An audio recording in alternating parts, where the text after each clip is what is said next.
నమస్తే మిత్రులందరికీ Janata garage channel తరపున ధన్యవాదాలు. నా ఛానల్ను సబ్స్క్రైబ్ చేసుకుంటూ నాకు లైక్ చేస్తూ నాకు సపోర్ట్ చేస్తున్న మీ అందరికీ ధన్యవాదాలు. ముఖ్యంగా ఈరోజు మనము సబ్స్టేషన్ వర్కింగ్ విధానం గురించి అదేవిధంగా అందులో ఉండే పార్ట్స్ గురించి తెలుసుకుందాం. మొదటిగా సబ్స్టేషన్ గురించి తెలుసుకునే ముందు రెండు అంశాలుగా వీడియోను ఎక్స్ప్లోర్ చేయడం జరుగుతుంది. మొదటిది సబ్స్టేషన్ ఎలా ఉంటుంది, అదేవిధంగా సబ్స్టేషన్లో తీసుకోవాల్సిన జాగ్రత్తలు ఏమిటి అనే అంశాలను ఈ యొక్క వీడియో ద్వారా మీకు తెలియపరచడం జరుగుతుంది. ముందుగా మనకు 33 kV లైన్ సబ్స్టేషన్లోకి రావడం జరుగుతుంది. ఈ యొక్క లైన్ 33,000 సప్లై మనకు సబ్స్టేషన్కి రావడం జరుగుతుంది.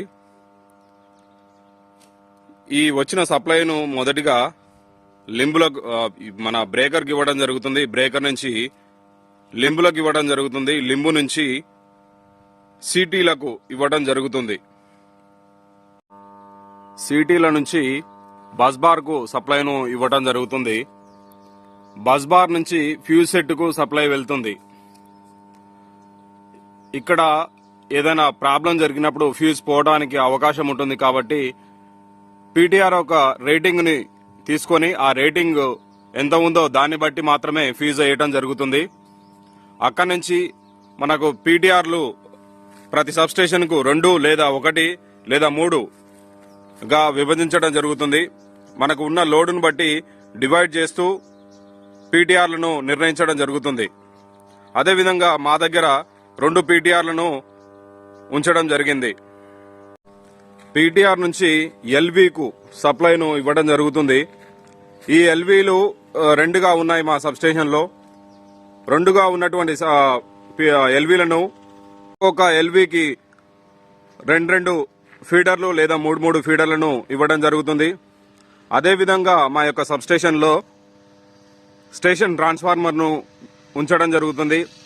ఈ యొక్క స్టేషన్ ట్రాన్స్ఫార్మర్ నుంచి స్టేషన్కు సరిపడా సప్లైను అదేవిధంగా కంట్రోల్ రూమ్కు సరిపోను సప్లైను ఇవ్వడం జరుగుతుంది. అక్కడి నుంచి ఎల్వీల నుంచి వచ్చిన సప్లైను ఫీడర్లుగా ఇవ్వడం జరుగుతుంది. ఒక్కొక్క ఎల్వీకు 2 ఫీడర్లు లేదా 3 ఫీడర్లు లేదా సప్లైను డివైడ్ చేసే టైంలో క్యాల్కులేట్ చేసి ఎన్ని ఫీడర్లను ఇవ్వాలి అనే విధానాన్ని మా యొక్క ఇంజనీర్లు తెలియజేయడం జరుగుతుంది. అదేవిధంగా మేము అన్ని ఫీడర్లను ఇవ్వడం జరుగుతుంది. మా సబ్స్టేషన్లో ఒక్కొక్క ఎల్వీకి 2 ఫీడర్లు, ఒక ఎల్వీకి 3 ఫీడర్లను ఇవ్వడం జరుగుతుంది. మొత్తం 5 ఫీడర్లుగా విభజించడం జరిగింది. ఇక్కడ ఒక్కొక్క ఫీడర్ను ఒక్కొక్క విలేజ్కి లేదా 2 విలేజ్లకు లేదా 3 విలేజ్లకు పంపించడం జరుగుతుంది. ఇక్కడ మొదటిగా 33 kV నుంచి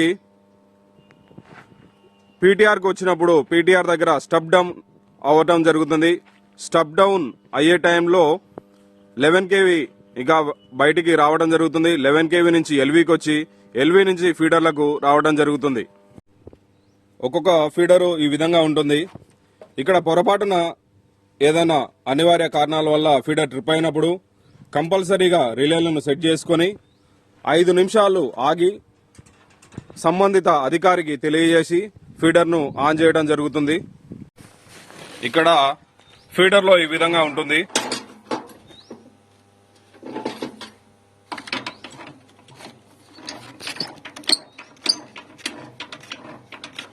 ఈ విధంగా స్ప్రింగ్ షాట్ చేసిన తర్వాత ఫీడర్ను ఆన్ చేయడం జరుగుతుంది. ఇక్కడ ముఖ్యంగా గుర్తుంచుకోవాల్సిన విషయం ఏంటంటే సబ్స్టేషన్లో తప్పనిసరిగా ఎర్తింగ్ మంచిగా ఉండాలి.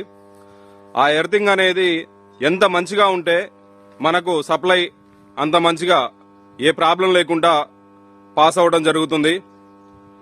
ఏదైనా ప్రాబ్లం జరిగిన వెంటనే ఎర్తింగ్ సరిగా ఉన్నట్లయితే ఆ ఎర్తింగ్ ద్వారా మనకు మనిషికి గుండె ఎంత ముఖ్యమో సబ్స్టేషన్ కు ఎర్తింగ్ అంత ముఖ్యము. కావున ఎర్తింగ్ ను తప్పనిసరిగా మంచిగా మెయింటైన్ చేయవలసి ఉంటుంది. అదేవిధంగా సబ్స్టేషన్లో ఆపరేటర్ చాలా జాగ్రత్తగా వహించవలను. ఎల్సీలు ఇచ్చేటప్పుడు కానీ ఎల్సీలు రిటర్న్ చేసేటప్పుడు కానీ తప్పనిసరిగా సేఫ్టీ ఎక్విప్మెంట్ వాడుతూ ఇక్కడ వర్క్ చేయడం జరుగుతుంది. ఓవరాల్ లుక్ చూసుకున్నట్లయితే ఈ విధంగా సబ్స్టేషన్ ఉంటుంది. 33 kV నుంచి 11 kVగా స్టెప్ డౌన్ అయి ఒక్కొక్క విలేజ్కి లేదా ఒక్కొక్క ఫీడర్కు సప్లై వెళ్తుంది.